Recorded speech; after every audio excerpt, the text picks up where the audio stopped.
અને મહત્વપૂર્ણ સમાચાર સુરતથી કતારગામમાં બાળકી ઘરમાં પુરાઈ નાની બાળકી ઘરમાં પુરાતા અફરાતફરી ફાયરની ટીમે દરવાજો તોડીને બાળકીને બહાર કાઢી તો નાની બાળકી ઘરમાં પુરાઈ જતા અફરાતફરીનો માહોલ હતો પરિવાર ચિંતામાં આવી ગયો હતો જે બાદ ફાયર બ્રિગેડની ટીમ ત્યાં પહોંચી અને દરવાજો તોડીને બાળકીને બહાર કાઢવામાં આવી નાની બાળકી છે તે અંદર પુરાઈ જતા પરિવાર પણ ચિંતામાં મુકાયો હતો ફાયરની ટીમ ત્યાં પહોંચી હતી અને બાળકીને બહાર કાઢવામાં આવ્યા હતા કીર્તેશ જોડાયા છે ફોન લાઈન પર વધુ માહિતી આપવા માટે કીર્તેશ શું છે સમગ્ર મામલો બિલકુલ સુરતના કતારગામ વિસ્તારમાં કુબેરનગર વિભાગ 2 ની આ ઘટના છે કે જ્યાં એક મકાનમાં નાની બાળકી રમતા અચાનક ઘરમાં પુરાઈ ગઈ હતી જો કે ઘરનો દરવાજો અંદરથી બંધ થઈ જતા પરિવાર ચિંતામાં મુકાયો હતો સ્થાનિક લોકો તાત્કાલિક દોડી આવ્યા હતા અને સમગ્ર ઘટનાની જાણ ફાયર વિભાગને કરવામાં આવી હતી ફાયર વિભાગે ઘટનાની ગંભીરતા જાણી તાત્કાલિક ઘટના સ્થળે દોડી ગયા હતા અને મકાનનો દરવાજો તોડી બાળકીને હેમખેમ બહાર કાઢી દીધી હતી જો કે આ પ્રકારની ઘટનાઓ સતત સામે આવતી હોય છે ત્યારે ફાયર વિભાગે સમય સૂચકતાનો ઉપયોગ કરી તાત્કાલિક પહોંચી અને આ બાળકીને રેસ્ક્યુ કરી હતી જો કે બાળકી ઘરમાં પુરાતા પરિવારનો જીવ અદ્ધર થયો હતો અને સમગ્ર વિસ્તારમાં અફરાતફરીનો માહોલ સર્જાયો હતો જી બિલકુલ આભાર સમગ્ર માહિતી બદલ તો બનાસકાંઠા પાલનપુર હાઈવે નજીક ભૂવો પડતા ગાડી ભૂવામાં ખાબકી હતી બોસ્ફોટના ગંદા પાણીના નિકાલ માટે કરવામાં આવેલી કામગીરીમાં બેદરકારીના કારણે આ સમગ્ર ઘટના બની નગરપાલિકાની બેદરકારી સામે આવતા લોકોમાં રોષ જોવા મળ્યો પાલનપુરમાં સામાન્ય વરસાદમાં જ નગરપાલિકાની પોલ ખુલી થાર લઈને યુવક ભૂવામાં ખાબક્યો સદનસીબે મોટી જાનહાનિ ટળી હતી ઘટનાને પગલે લોકોના ટોળા પણ એકત્રિત થયા હતા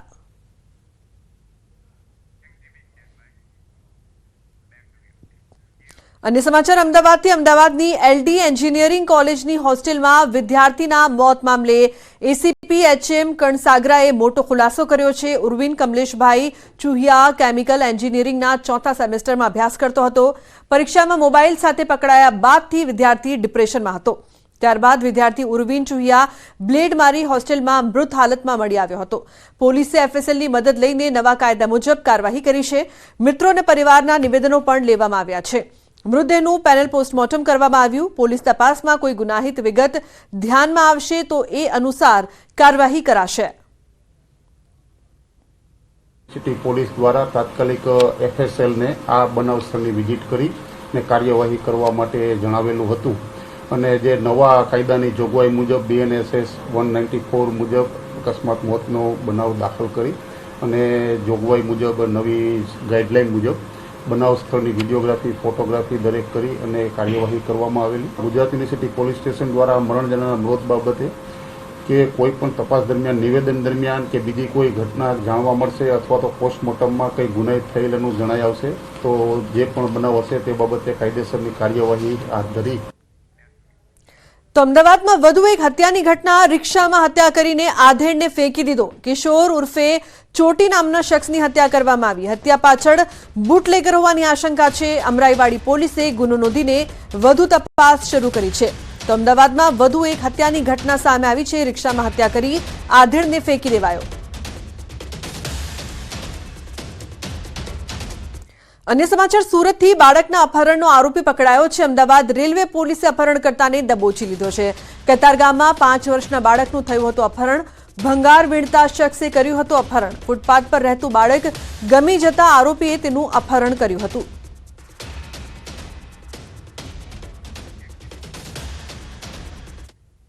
અમદાવાદમાં બોપલમાં તસ્કરો બેફામ બન્યા છે 2 કલાકમાં 2 મંદિરમાં ચોરી કરી એક જ વિસ્તારમાં 2 મંદિરમાં ચોરીની ઘટના સામે આવી ચોરીની ઘટના સીસીટીવીમાં કેદ થઈ છે પોલીસને પડકાર ફેંકતો ચોર શેલા વિસ્તારના શેલનાથ મહાદેવ મંદિરમાં ચોરી કરવામાં આવી છે 2 મંદિર ચોર 1 અને 2 કલાકના અંતરમાં 2 ચોરી કરવામાં આવી છે અગાઉ આ ચોરે ભીમનાથ મહાદેવ મંદિરમાં પણ ચોરી કરી હતી પોલીસની રાત્રિ પેટ્રોલિંગ પર સવાલો ઉઠી રહ્યા છે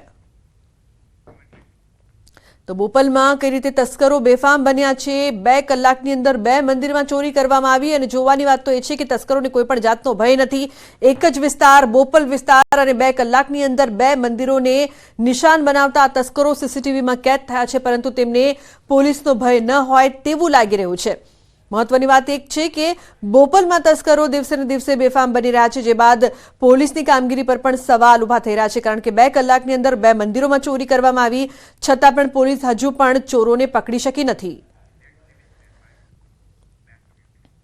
રાજ્યમાં દુષ્કર્મના અલગ અલગ કેસોમાં સજા, આરોપીને સજા આપવા પર હર્ષ સંઘવીનું નિવેદન. છેલ્લા 8 દિવસમાં કોર્ટે 5 ગુનાઓમાં સજા સંભળાવી છે. 6 આરોપીઓને 20-20 વર્ષની સજા કરાઈ છે તો 5 પરિવારોને ન્યાય મળ્યો છે. 6 ગુનેગારો જેલમાં બંધ છે. એક કેસમાં 8મા મહિને જ પરિવારને ન્યાય મળ્યો છે. આ પ્રકારના કેસોમાં પોલીસે ઝડપી ચાર્જશીટ કરી અને સાથે પેરવી અધિકારી રાખ્યા હતા. છેલ્લા 8 દિવસમાં માનનીય ન્યાયાધીશો તરફથી કુલ 5 ગુનાઓમાં 6 રેપિસ્ટોને 20-20 વર્ષની ગંભીર સજા આપવામાં આવી છે.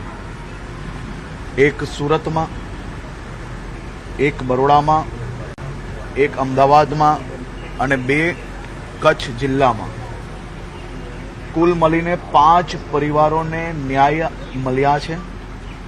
6 જેટલા ગુનેગારો જેલમાં બંધ છે. અને મહત્વપૂર્ણ સમાચાર રાજકોટથી. ટીઆરપી અગ્નિકાંડમાં સાગઠિયાની મુશ્કેલી વધી. સાગઠિયાને બીજી વખત જેલ હવાલે કરાયો છે. જેલમાં સાગઠિયાના સીસીટીવીની ચકાસણી થશે. જેલમાં સાગઠિયા ટીપીઓ તરીકે નહીં પરંતુ કેદી નંબર 2096 તરીકે ઓળખાશે. સાગઠિયાને ઘરનું ટિફિન મળશે. જો કે હાઈફાઈ લાઈફને બદલે જેલમાં સમય પસાર કરવો પડશે. જેલની અંદર સાગઠિયા અને કેદી વચ્ચેની વાતચીતના સીસીટીવીની પણ ચકાસણી કરાશે. તો સાગઠિયાને બીજી વખત જેલ હવાલે. રાજકોટમાં ટીઆરપી ગેમ ઝોન અગ્નિકાંડમાં ખુલાસો થયો છે. પૂછપરછમાં મનસુખ સાગઠિયાની ચોંકાવનારી કબૂલાત. ટીઆરપી ગેમ ઝોનના ભાગીદારો પાસેથી લીધા હતા રૂપિયા. ડિમોલિશન ન કરવા રૂપિયા લીધાની કબૂલાત કરી છે. ટાઉન પ્લાનિંગ વિભાગ દ્વારા કુલ 2 જેટલી નોટિસ પાઠવવામાં આવી હતી. ગેરકાયદેસર દબાણ દૂર કરવા નોટિસ આપવામાં આવી હતી.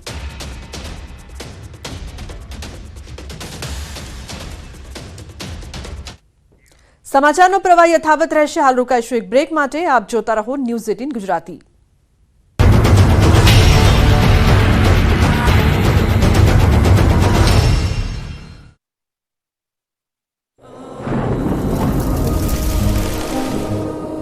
જળવાયુ પરિવર્તનનું જોખમ આપણા દરવાજે પહોંચી ગયું છે.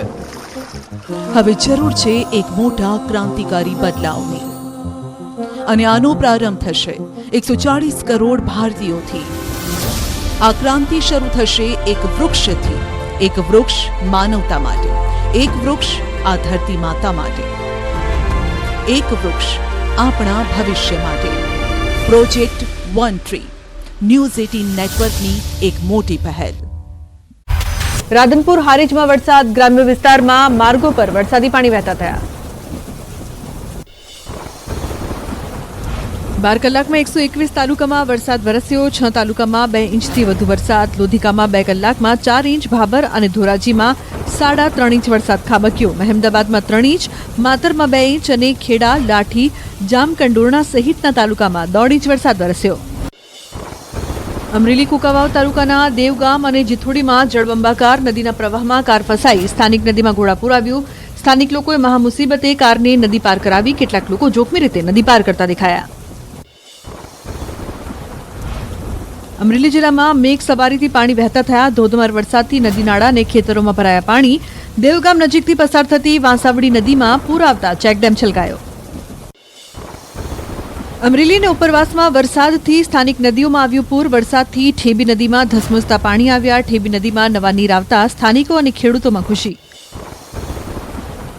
અમરેલી જિલ્લાના વિવિધ વિસ્તારોમાં વરસાદ વરસ્યો. કુકાવાવ તાલુકાના દેવગામે પાણી વહેતા થયા. જળબંબાકારની સ્થિતિથી સ્થાનિકોને હાલાકી. ગામમાં પાણી ફરી વળતા નદી જેવા દ્રશ્યો. દ્વારકાના ભાટિયામાં ધોધમાર વરસાદથી બજારોમાં ધસમસતા પાણી. ભાટિયા ગામની બજારોમાં નદીઓ વહેતી થઈ હોય તેવા દ્રશ્યો. મેઘરાજાની તોફાની બેટિંગથી બજારોમાં ધસમસતા પાણી વહેતા થયા. દ્વારકાના ગ્રામ્ય વિસ્તારમાં ભારે વરસાદથી રસ્તા પર ફરી વળ્યા પાણી. ટંકારિયા પ્રેમસર ગામને જોડતા માર્ગ પર પાણી ભરાયા. લોકોએ એકબીજાની મદદથી પાણીમાંથી પસાર થતા દેખાયા.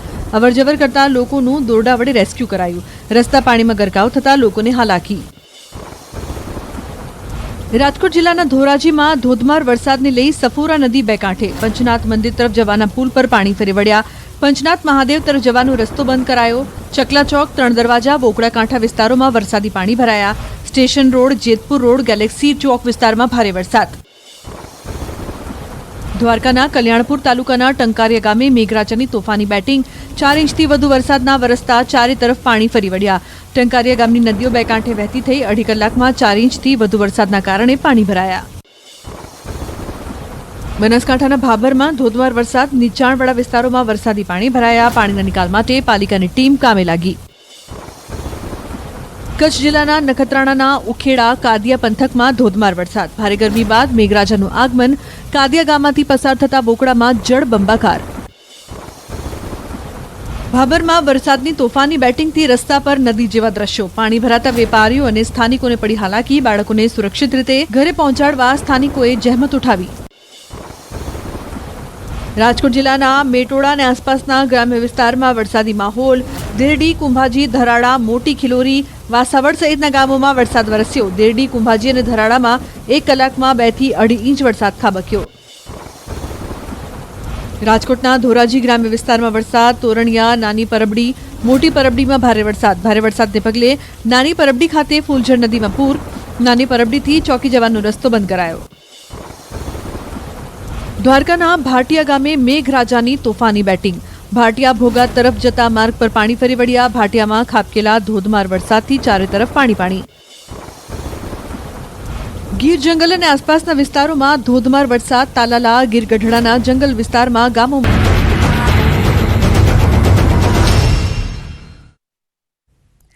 Welcome back. સમાચારમાં આગળ વાત કરીએ સાબરકાંઠાના ઈડરના કેસરપુરા પ્રાથમિક શાળામાં બાળ સંસદની ચૂંટણીનું આયોજન કરવામાં આવ્યું હતું. જે રીતે ઈવીએમ અને વીવીપેટથી અન્ય ચૂંટણીઓ યોજાય તે રીતે મોબાઈલ સોફ્ટવેર દ્વારા ઈવીએમ અને વીવીપેટથી ચૂંટણી યોજાઈ હતી. 12 જેટલા બાળ સાંસદો વચ્ચે જંગ જામ્યો હતો. મતદાન મથક પણ બનાવવામાં આવ્યું હતું. પોલીસ જવાનો, મતદાન અધિકારીઓ પણ બાળકો જ હતા. ચૂંટણી પ્રચાર પણ કરવામાં આવ્યો. આચારસંહિતા પણ લગાડવામાં આવી હતી અને ચૂંટણી યોજાઈ હતી. 4 દિવસથી તૈયારીઓ શરૂ કરાઈ હતી, જેમાં પહેલા તો ઉમેદવારી પત્રો ભરાયા, ત્યારબાદ ફોર્મ ખેંચવાની જાહેરાતો કરાઈ. તો બાળકોએ પ્રચાર પણ કર્યો હતો, જેમાં શાળા છૂટ્યા બાદ બાળકો પ્રચાર કરતા હતા. પરિણામ બાદ શાળામાં મંત્રીમંડળની પણ રચના કરવામાં આવશે અને શાળાના વિકાસ કાર્યો આ ચૂંટાયેલા બાળ સાંસદો કરશે. શાળાના આવા અનોખા આયોજનને લઈને વાલીઓ અને પદાધિકારીઓએ આને બિરદાવી હતી. बच्चों ने मोबाइल के अंदर ईवीएम मशीन और बैलेट मशीन डाउनलोड करके इलेक्ट्रॉनिक मशीन से वोटिंग किया है, जिससे बच्चों को एक नया रोमांच और नया अनुभव मिला है. પરંતુ આ શાળાએ કંઈક નવું એ કર્યું કે અત્યારે હાલ જે ઈવીએમ સિસ્ટમથી ઇલેક્શન થાય છે એ ઈવીએમ સિસ્ટમ આખી મોબાઈલમાંથી એપ ડાઉનલોડ કરીને કરી અને પ્રેસાઇડિંગથી માંડીને તે PR1, PR2 આ પ્રકારના અલગ અલગ માણસો નિમણૂક કર્યા અને વિદ્યાર્થીઓએ વોટિંગ કર્યું. MP और MLA की लड़ सकते हैं. यहाँ एक आदर्श वोटिंग हो रहा है और आज हमारे स्कूल के सभी बच्चे खुश है. उनको एक नया एक्सपीरियंस हुआ है. જેમાં મેં ભાગ લીધો છે આજે અને જો બધા મને વોટ આપીને જીતાડશે તો હું આ સ્કૂલમાં વિકાસ કરાવીશ અને આ સ્કૂલમાં રમતગમતના સાધનો લવડાવીશ. શાળામાં બાળ સંસદ ચૂંટણી છે.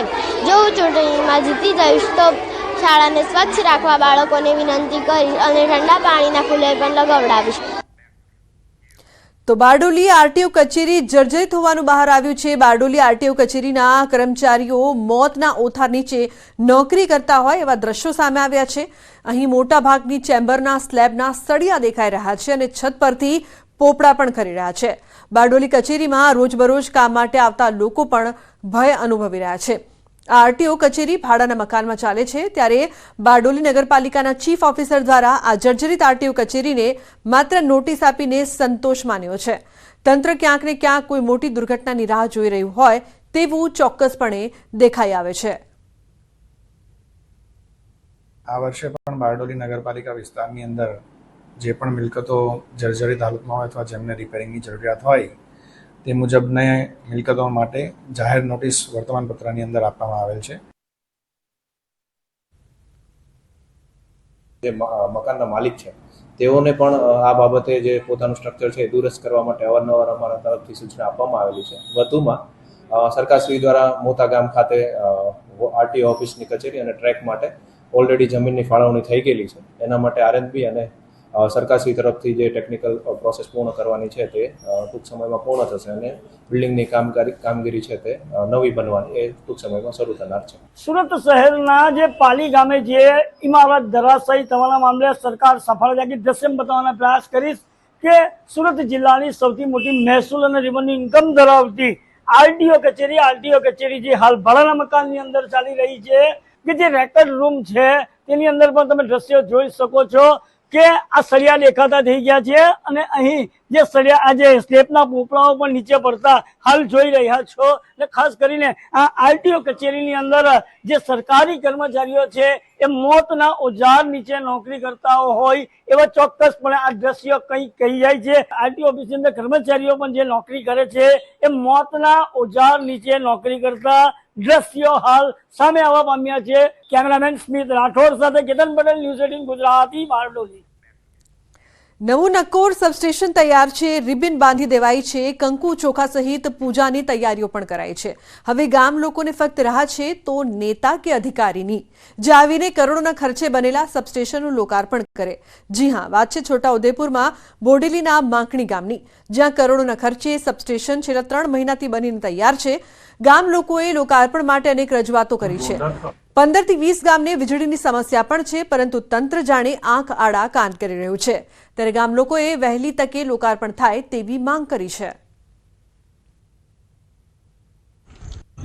અહીંયા અમારા માકણી ગામમાં આપણે જીબીનું જે સબસ્ટેશન બન્યું છે એ છેલ્લા 3 મહિનાથી કમ્પ્લીટ થઈ ગયું છે, પણ હજુ એનું કોઈ ઉદ્ઘાટન કે કોઈ એ થયું નહીં, ચાલુ નહીં થયું. અને હમણાં અમારે ગામમાં લાઇટોની બહુ જ આપદા પડે છે કે લાઇટ આવે અડધો કલાક ચાલે, 2 કલાક જતી રહે, આવું કેટલા સમયથી થાય છે. સરકારને માગણી કરેલી હવે, ત્યારબાદ આ સબસ્ટેશન મળ્યું. સબસ્ટેશનના ખાતમુહૂર્તમાં કોઈ આવ્યા નહોતા અધિકારી, ગામના લોકોએ જ સબસ્ટેશનનું ખાતમુહૂર્ત કરેલું.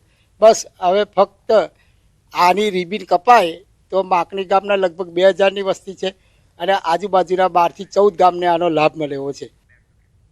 તો બનાસકાંઠામાં નવનિયુક્ત કોંગ્રેસ સાંસદ ગેનીબેન ઠાકોરનો સત્કાર સમારોહ યોજાયો. સમારંભમાં એઆઈસીસીના પ્રભારી અને સાંસદ મુકુલ વાસનિક, પ્રદેશ પ્રમુખ શક્તિસિંહ ગોહિલ, વિપક્ષ નેતા અમિત ચાવડા સહિત કોંગ્રેસના દિગ્ગજ નેતાઓ ઉપસ્થિત રહ્યા.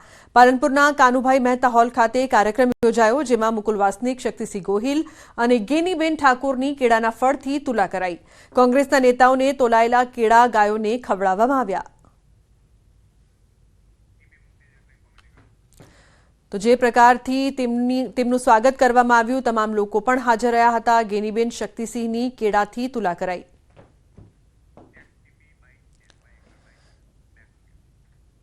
નેટવર્ક 18ની પહેલ વન ટ્રી પ્રોજેક્ટ સાથે જોડાયા છે રાજીવ બજાજ.